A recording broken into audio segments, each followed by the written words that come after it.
कहते हैं बुद्ध को जब परम ज्ञान हुआ तो शैतान प्रकट हुआ और शैतान ने उन्हें उत्तेजित किया, उकसाया।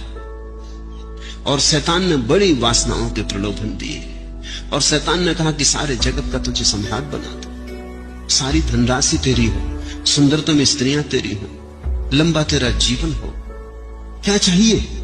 बुद्ध हंसते रहे। बुद्ध ने कहा मुझे कुछ चाहिए नहीं, मैं बचा नहीं। चाहने वाला जा चुका, चाहे भी जा चुकी। चाहे जब पूरी गई तो अब मैं परमानंद से भरा हूं। अब तू गलत वक्त पे आया, पहले आता तो शायद तेरे चक्कर में भी पड़ जाता। तो शैतान ने कहा कि तुम सोचते हो तुम्हें परम ज्ञान हो गया, तुम्हारा गवाह कौन? तुम्हारे कहने से ही मान लूंगा, तुम्हारी गवाही कौन दे सकता है? बुद्ध ने जमीन पर उंगली लगाई और कहा ये पृथ्वी मेरा प्रमाण, ये मेरी गवाही।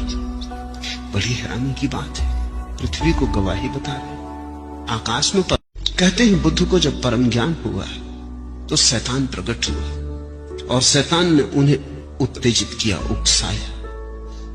और शैतान ने बड़ी वासनाओं के प्रलोभन दिए और शैतान ने कहा कि सारे जगत का तुझे सम्राट बना दो, सारी धनराशि तेरी हो, सुंदरतम स्त्रियां तेरी हो, लंबा तेरा जीवन हो, क्या चाहिए?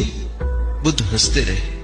बुद्ध ने कहा मुझे कुछ चाहिए नहीं, मैं बचा नहीं। चाहने वाला जा चुका, चाहे भी जा चुकी। चाहे जब पूरी गई तो अब मैं परमानंद से भरा हूं। अब तू गलत वक्त पे आया, पहले आता तो शायद तेरे चक्कर में भी पड़ जाता। तो शैतान ने कहा कि तुम सोचते हो तुम्हें परम ज्ञान हो गया, तुम्हारा गवाह कौन?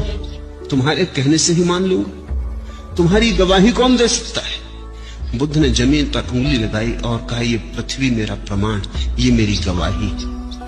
बड़ी हैरानी की बात है, पृथ्वी को गवाही बता रहे, आकाश में